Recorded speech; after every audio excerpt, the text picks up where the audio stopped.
What up, heads? You know what it is, you know what it does. My name is Chuck Reeves, and I am the East Coast Beast Host. We are here in the headquarters for today, what I'm going to end up calling episode 223 of the dumb shit. Somehow, some way, I ended up releasing episode 221 twice. The video version of the episode was gone off YouTube, which threw off my whole damn count. So today, this episode right here is actually and officially episode 223. What are we going to be talking about?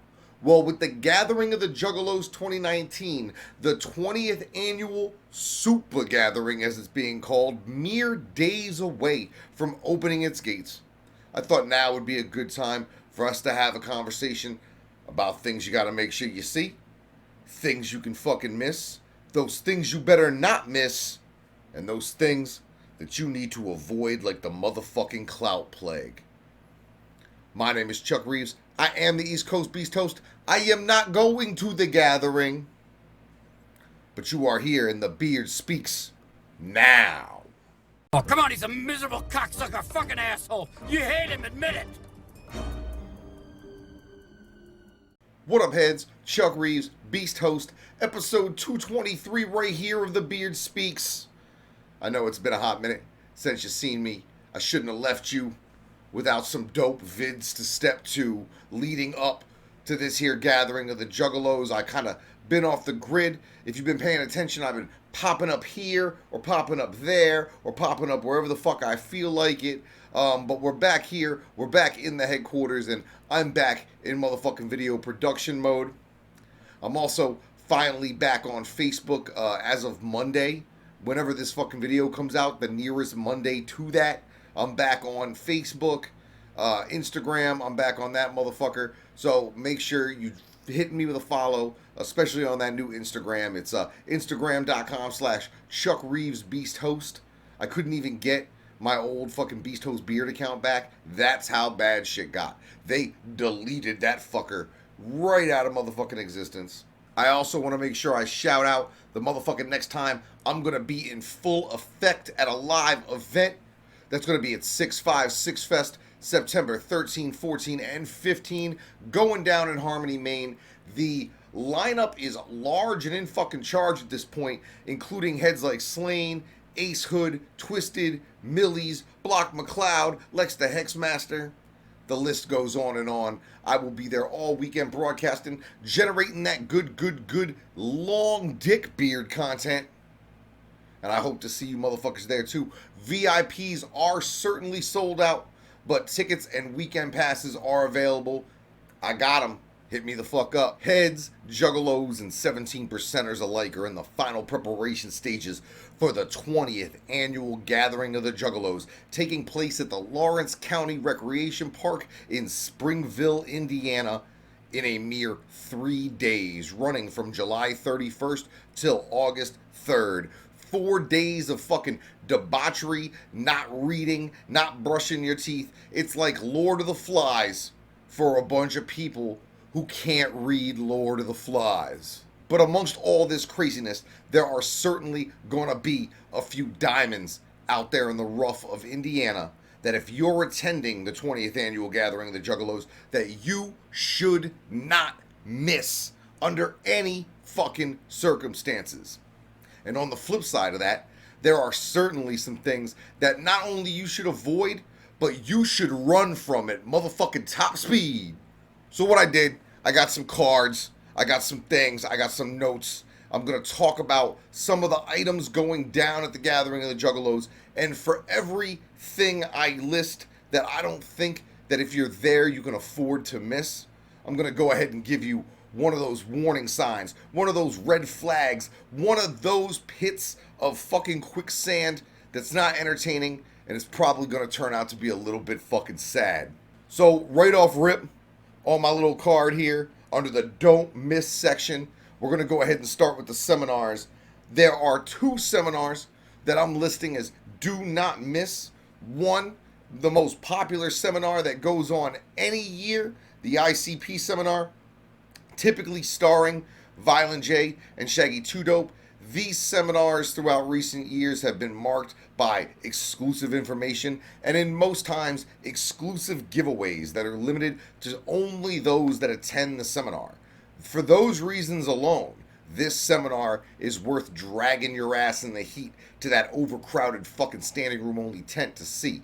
But this year should be extra interesting with all the things and all the questions and all the uncertainty that is right now engulfing the Juggalo fucking community.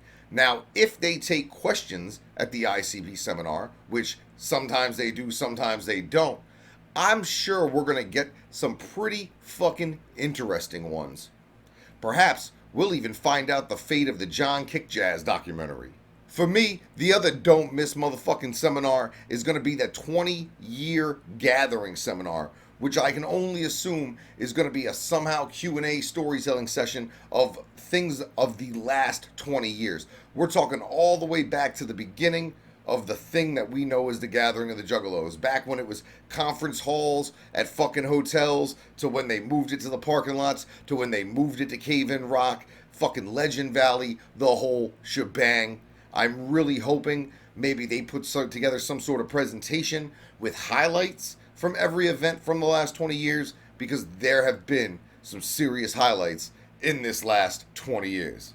Now, on the flip side of the seminars, after you deal with your ABK seminar, your Ouija seminar, your whatever seminar, your this seminar, your that seminar, your unnecessary seminars, the worst one on the list, and the one you wouldn't fucking catch me dead at, is the Bruce Brothers Men in Black seminar. Anybody who's been watching the Juggalo show in the last few months have noticed that Joe Bruce and his brother Rob, aka Violent J and Jump Steady, must have caught a fucking, like a rerun episode of Ancient fucking Aliens and decided to take the most elementary grade school in search of approach to UFOs and the UFO conspiracy that I've ever seen.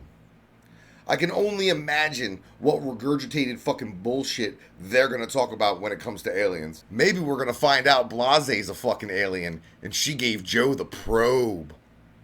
Moving on, an event wrapped in fucking controversy every year as to the value of the objects presented is the Psychopathic auction.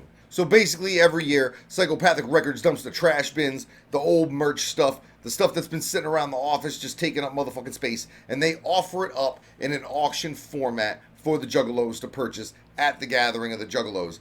This year's bouquet of items includes such things as test pressings, CD and DVD sets, and some more infamous items.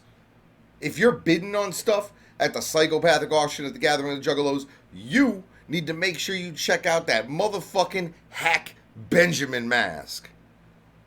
Of course, the Hack Benjamin mask was made famous by Jump Steady in the movie Big Money Hustlers, but in actual reality, all that fucking thing is an old school oxygen breathing apparatus.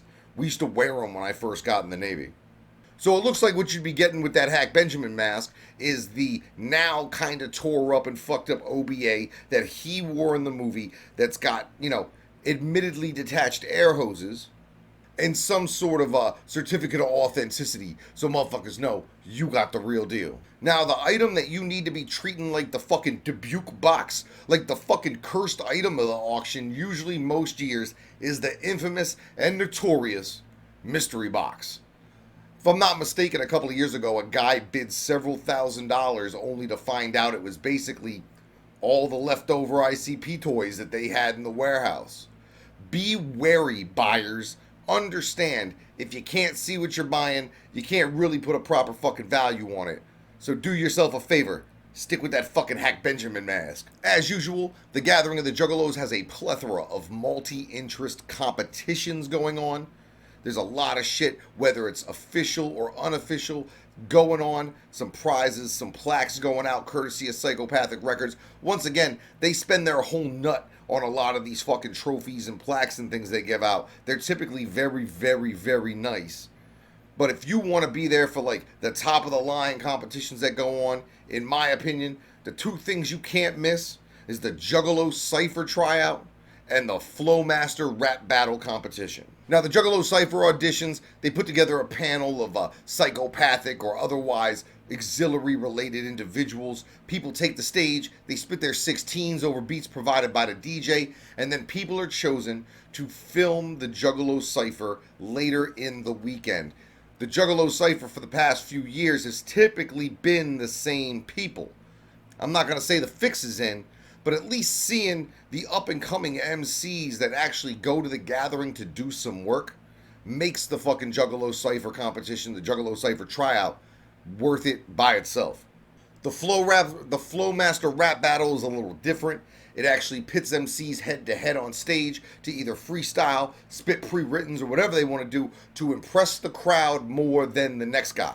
This shit's all fucking testosterone, it's all motherfucking 8 Mile, and it's all fucking super entertaining. Make sure you check those shits out. And as for the contests that aren't really any kind of fucking contest, I gotta go with the Miss Juggalette pageant and the wet t-shirt contest. Now, I know what a lot of people are thinking. Chuck, you're just being a killjoy. Not really, my dude. You ever seen the Miss Juggalette pageant? That shit got really weird really quick. It was the epitome of fucking sluttiness, and then it turned around to female empowerment, and then, if I'm not mistaken, they tried to get a chick that has a penis to be Miss Juggalette. I'm done with that shit. It's not fun, it's not exciting, it's not new, and it's not improving the public's perception of juggalos and the things we do at our fucking gatherings. Same thing with the wet t-shirt contest. Another contest based on one very simple principle that last year they couldn't even fulfill, because it was told that if even one nipple was shown through a fucking t-shirt, they were all going to jail. We'll see if Indiana has any draconian laws the way Oklahoma did. There is a whole bunch of wrestling shit going on at this gathering as usual. This year is no different than most others. As in any previous year, the big event of the wrestling card is the heavily anticipated Supermania JCW event this year. And I have to say, if there is one wrestling event going on during the 4 days, the Supermania event is the one you want to be at. That's when you'll get your superstar, co-star appearances, your fucking pop-ins from dudes that weren't on the fucking bill, your biggest matches. Plus, you're getting some sort of a halftime in-ring performance by Hatchet House alum Motown Rage. But, unfortunately, the wrestling situation that you should fucking tear ass away from is that night's headlining bout. Now, that fucking bout, as anybody paying attention to the gathering knows, is between Violent J and Rude Boy. Basically, two damn near 50-something-year-old men going into that ring to have a fucking match sloppier than Brock Lesnar and The Undertaker did in fucking Dubai. It's entirely possible one of these old men should die. So, if you are into the idea of potentially watching one guy kill his friend by accident in the ring because they're both too old to be in that motherfucker to begin with, stick around. But if you're not interested in watching geriatric slapboxing, make your way into the woods. The Gathering of the Juggalos is utilizing one of their side stages, the Cannibal House stage, to focus and showcase a lot of regional and local talent out there in the underground scene. But at the same time, there's a lot of trash on that motherfucker too. If you got any sense in your head, you would make your way on over to that Cannibal House stage and make sure you're checking out Super Row. Super Row's my homeboy from down there in Virginia. He's not only bringing out himself, but he's bringing out the entire Wiley Flu tribute show. If you're not familiar with the homeboy Wiley Flu, I ended up doing some work with them. I was blessed enough to host Dread Eye's posthumous mixtape featuring Wiley Flu. And I'm really, really souped for Super Row that he's able to bring Wiley's fucking presence, his spirit, and his memory to the Cannibal House stage at the Gathering of the Juggalos. Another dope-ass artist on the rise that you need to make sure you're checking out on that Cannibal House stage is named Extra Overdose. I first became experienced in XO when he joined up with the Grind Mode Cypher organization, laying down verse after verse of hot, hot, hot fire. Since then, he's been doing shows all around this motherfucking country, opening up for all manner of artists, Twisted, doing a lot of work with Rocks TV, doing a lot of, he just did their summer jam. He's doing a lot of shows in Detroit. Kid's got a lot of talent, and you'd be fucking paying yourself a disservice if you missed his Gathering of the Juggalos performance. Coming all the way from the Commonwealth of Massachusetts, bringing not just himself, but his entire crew of goons, I gotta implore you to check out my homie Problematic as he graces that Cannibal House stage. Problematic's been doing huge things here in New England for a minute. Many shows at the Worcester Palladium. Many shows at the world famous Middle East. He's got a new fucking CD getting ready to drop called Sounds of the City 2. He's got a near headlining performance at his hometown City Fest that he co-headlined last year with Sugar Ray of all people. He's no fucking stranger to rocking huge crowds, and those fucking juggalos at the Gathering better provide his ass one underneath that Cannibal's House tent. Now, I only know one of the two bands, really, that I'm going to tell you that you need to fucking stay in your tent for, okay? The first one being these clowns known as Deviant. Not only are they staunch, nearly retarded 17%ers, Ronald McDonald and his wife Wendy here started a GoFundMe to get their drug-addicted mom to the Gathering of the Juggalos. That shit's wrong on God knows how many motherfucking levels. Now, not only that, but they took advantage of the kindness of a convicted rapist in order to get their mother there. Deviant is fucking terrible. If you've never dealt with Deviant is like a retarded Pennywise the Clown was trying to chase you around with his fucking mixtape. We all suck down here. The second one on Chuck Reeves' big pass list for the Cannibal's House stage is Girlwood. I hope I'm pronouncing that right. It seems like in the last few years, to satisfy some sort of social justice feminism fucking quota that the Gathering has instituted for itself, it seems like they book one of these fringy, feminist, super lesbian, super LGBT acts. Last year, it was Glitter Money up there fucking singing about dildos and shit, and from the look of these bitches' video, it's gonna be more of the same. Mask wearers. The motherfucking Jasons have to be definitely put in the motherfucking trash can. Now, the Jasons, to me, represent everything that would be wrong in our genre of music if we allowed it to happen. 5 guys, 4 guys, strictly playing shitty fucking music, but they're wearing masks, so we should embrace them, right? Nah. Let those motherfuckers know. Don't show up. Leave them to play for themselves. I guess I gotta give some props where some props is due. I think you certainly should be attending the Axylum Benefit Show presented by the Jugganati, featuring fucking performances by D-Lyrical, Trey Pound, Suicide, Max Overload, and more. All the proceeds generated from whatever it is they're selling or however it is they're raising money are going to a ninja by the name of Axylum who's had some medical issues and is going to be using that money to take care of some bills. This is far better than anything that these guys have tried to pull off previously, so I gotta give them a fucking tip of the hat for that shit. Good luck, and I hope motherfuckers turn out to help the homie Axylum. Also, something that's returning from fucking last year, 618 Lost Ninja Clan is once again presenting their Big Money Hustlers extravaganza. If you didn't know about this last year or you somehow missed it, basically they present the legendary ICP movie Big Money Hustlers in the style of, say, a Rocky Horror Picture Show midnight showing with people in costumes, people reciting lines, in-movie trivia, in-movie games, prizes, surprises, special guest appearances from stars, all sorts of shit. Last year, I know that they had a motherfucking packed house. They better have a fucking packed house this year.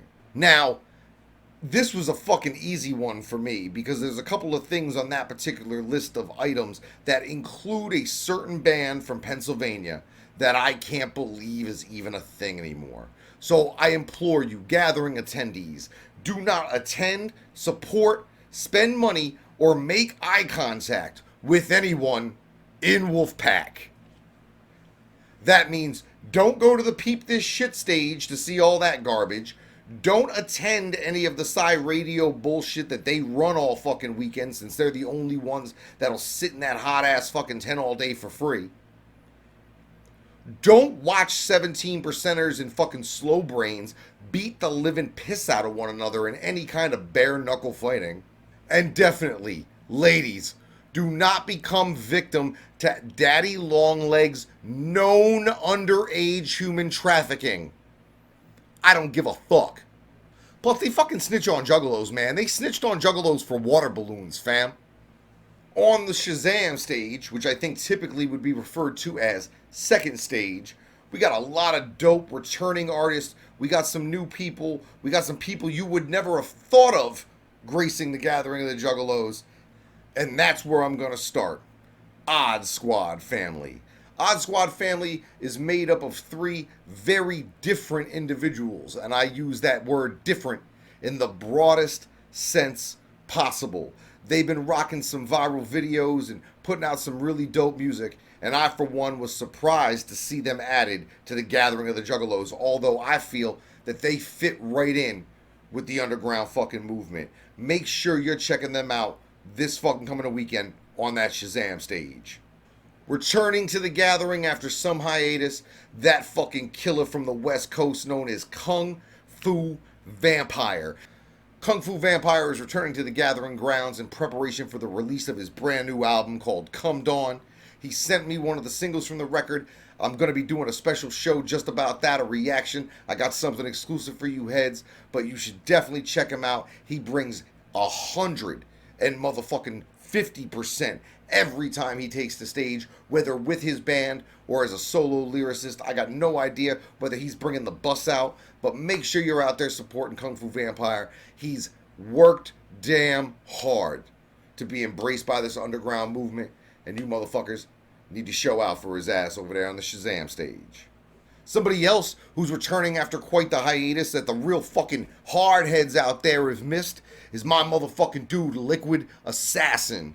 Liquid Assassin is one of the hardest working fucking MCs in the underground, and it's nice to see him make his return. He's on his independent tip, rocking that 42 records, but in his past, he's been a strange music artist as a part of Grave Plot. He was an artist signed to LSP. He's toured all over the motherfucking place, and the real underground heads out there respect and appreciate him. I hope he is welcomed back to the gathering of the Juggalos with open arms, open ears, and fucking huge crowds over there in Shazam. One of those things going down super duper late that's super duper weird on that Shazam stage is something that I really, really wish I could experience myself. Ninjas in Austin were lucky enough to experience this already firsthand, and that's the ICP Acoustic Storytelling Experience. If you don't know what that is, Jay and Shags, couple of fucking rocking chairs, I guess, an acoustic band, drummer and shit behind them, maybe Carlito if they need some DJ mixing, and they do what they refer to as acoustic versions of all their hits while telling stories and, giving the fans a little bit more of a connection. This is one of the most interesting events at this year's gathering, given the fact that the last time I was pretty sure was going to be the only time. So there's also a lot of shit on the Shazam stage, starting off with that girl we all love to hate, Tippy, aka Blase Rose. Who can forget the fact that the only way she got a record deal at all was because she was Hot and Violent J? And how can we forget that the first time she was ever supposed to perform and grace the main stage of the gathering of the Juggalos, she got too drunk and couldn't get her fucking worthless ass up there? I hope this performance turns out worse than the first. I hope she shows up, but nobody fucking else does. If you're still backing that girl, given the current state of things over there at Psychopathic Records and the things her fucking nasty ass has brought to bear in that organization, shame on you. Cybertronic Spree. A band full of dudes playing 80s cover songs while dressed as Transformers. Underground is shit, right? Wrong. Don't fucking come out for that shit. Let it be known that we can't be pandered to with fucking garbage. It seems literally like sometimes with the bookings, The people who get paid, like Cybertronic Spree, versus the people who aren't receiving much in the way of payment, it doesn't jive. It doesn't jive. I don't hear about a band called Cybernetic Spree or Cybertronic Spree, excuse me, for the entire year, and then all of a sudden they pop up in the gathering and everybody's in love with them. Fuck out of here. Fuck out of here with your dumbass marketing fucking scheme bullshit. Just because an act is booked on the Gathering of the Juggalos does not mean that A, they're right for Juggalos, or B, that they deserve fucking Juggalos. Think about that shit. Returning for yet another year of selling pussy and having fucking fat dudes parade around, Gary Busey's nephew Mike, the infamous Mike Busey, and his Busey's Beauties, which include like 4 South Florida meth addict chicks, a fat dude named Big LA, and occasionally somebody who looks like fucking Barack Obama. Alright, I don't even know what this guy does. So, as a result, it's a hard pass for me and anybody with half a brain. I mean, unless you're trying to buy pussy, which, if you're trying to buy pussy at the gathering, it's probably easier to buy pussy at the gathering than it is to buy a condom.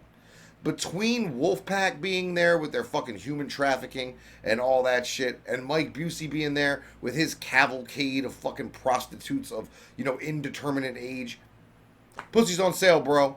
Pussy's on sale. Go get it. Go get it. Or have some self-respect and don't. Coming back to the gathering for his 17th consecutive fucking time with no music, but at least now with no new instances of him faking his own death. Make sure you don't see Misery in the Spanish Side. I want to give a fucking very special shout out to my retarded buddy from New York who sells the fucking expired Subway tokens. His name is Fuego Flames. I really hope you can avoid them. They haven't had any new music in a while. Any music they do have is some garbage mixture of reggaeton and the water that builds up at the bottom of my dumpster. Misery only comes out because technically somehow, some way through marriage, that's Joe Bruce's family. And if Misery's lucky, he gets Violent J to come out and do the one song he had with Violent J with him. As far as I'm concerned, Misery ain't shit unless he's doing Stimulated Dome for 30 minutes straight. That shit's my favorite song. Fuego Flames! The Juggalo Yacht Club Wine Mixer, aka Weekend at Yachty's.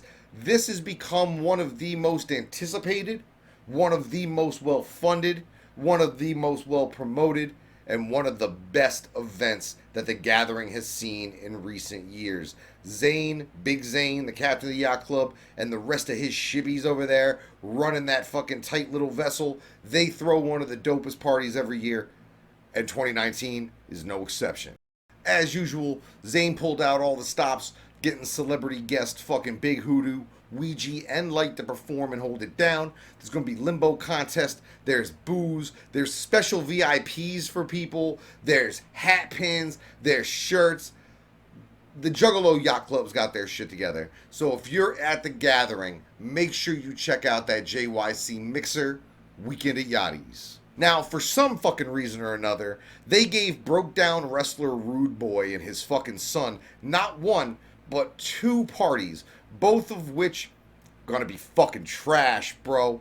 One of them, the OG Juggalo Jam. I think he does this thing every year. He basically just spins old Psychopathic Records catalog for an hour while a bunch of horny motherfuckers watch Wolfpack girls and Busey Beauties dance and sell pussy. That's what it's been. That's what it's been. It's not good. It's not good. It's terrible. And another thing that's not good is this Cruising the Barrio party that Rude Boy and motherfucking Carlito are doing. First of all, a lot of the music that they play on a lowrider radio show does not translate directly into the underground culture as juggalos experience it. I understand that Rude Boy's background as a Latino is lowriders and that type of lowrider music. But short of the actual song Lowrider, I don't think many people at the Gathering of the Juggalos are going to know a lot about the fucking catalog of music that the Cruising the Barrio radio team plays. So as usual with most things Rude Boy, that shit's going to be a no from me, fam. After I think a year or 2 of not having much, if anything, in the way of actual comedic performances coming through the Gathering of the Juggalos, The Super Gathering, the 20th, brought that shit back. They've got actually a pretty decent and stacked lineup, albeit short of comedians. Make sure, I mean, strictly for the food purposes, if not for the entertainment value, check out the Randy's Cheeseburger Jam. Apparently, Randy from the TV show Trailer Park Boys is going to be in the house frying up some burgers on a grill, telling some jokes, doing some skits, fucking with the Juggalos, and above all else, feeding you fucking hungry heads. Also bringing his comedic stylings to that freak show tent for the Gathering of the Juggalos is my homie Jesse Burlingame. He's from right here in the Commonwealth of Massachusetts, and I've been going to shows with him in Worcester for some time. He recently became a force in the underground Worcester fucking comedy scene, and he's actually been holding Juggalo-centric open mics in preparation for his trip to entertain you fucking heads late night at the Gathering of the Juggalos. The most soothing voice in all of comedy, the guy who used to be the Aflac duck, Aflac, motherfucking Mr. Gilbert Godfrey. Now, this is comedy royalty getting ready to grace the stage late night there at the Gathering of the Juggalos, and I hope the Juggalos come out in full force to experience a damn 30-year veteran of the comedy fucking game. This guy was doing stand-up from the time when most of us were on our daddy's ball sack. This fucking guy, understand, if you see a clown dressed as Elvis, avoid it at all cost. Clownvis is fucking terrible. Now finally, on to that main stage entertainment, that big boy shit, that big stage shit. A lot of interesting choices this year, a lot of current choices. You had guys like Suicide Boys chosen to play that main stage. You had Juggalo favorites chosen to pick that main stage. But one of the most surprising additions to the main stage this year is the Esham solo set. Now, anything involving Eastside Hoes and Money to me is a must-see, a must-listen, a must-watch. But when he plays the Gathering of the Juggalos, Esham goes into crazy performance mode. And if you've never seen it, if you've never seen one of his, like, the Year of Wizard of the Hood, where he went on from, say, like 4 in the morning to like 8 o'clock in the morning, where there was a half-hour intro and all this shit, or at the 10th annual Gathering of the Juggalos, where him and Nadas would not leave the stage, Esham is a wild card. And anything can happen when he takes that main stage. Make sure you're there to see it. Another super duper interesting fucking returning artist after quite the long hiatus, even one from their own careers, is motherfucking Rehab. I love these Georgia boys, and I was super fucking upset when a couple of years ago Danny Boone said they were hanging up the Rehab name and the Rehab touring and the Rehab music for good. Super dope that they're returning. Super dope that they're returning to the Gathering stage for the motherfucking Juggalos. Tech Nine, of course, always a must-see at the Gathering. It's the only place in the world he'll perform the song Areolas. It's the only place in the world where he really performs for a majority Juggalo crowd. And after the last 2 years and the turmoil and the disses and the back and forth between him and Psychopathic Records, when he takes the stage at the Gathering, anything can happen. It's my belief that Tech Nine may be the most successful financially and the biggest artist on the bill as a whole. And given such, it puts him in a very unique position where he can leverage that power into creating huge moments. Moments for the crowds there in attendance, and moments that could later go viral on the fucking internet. Do not miss his performance. Something tells me something special might be going on. Even though Tech might be the most successful, to me the most exciting artist on the main stage at the Gathering of the Juggalos this year hails from right here in the motherfucking Commonwealth of Massachusetts. You've heard me speak on him a lot. I hang from his fucking dick like a Tesla. The Madden 20 soundtrack, along with artists such as Snoop Dogg and Wiz Khalifa. And then a couple of days after that, it gets announced that he's got a song on the soundtrack for the upcoming Fast and Furious spin-off, Hobbs and Shaw.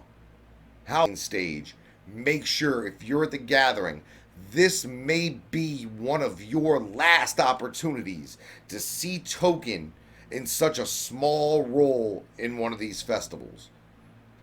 Don't fucking miss it. Now, as far as main stage bullshit is concerned, there's a lot of that too. Now, I could have gone for the easy marks and hit you with a CNC Music Factory or a Morris Day and the Time, because I think what you're getting in both those booking cases is not what people think, and it's going to be a very, very short, nearly a walkthrough performance of maybe a medley of their top 3 hits. But I really couldn't do that. I didn't want to do that to y'all. So, my first avoidance, it's got to be Ghetto Boys. Now, I love the Ghetto Boys.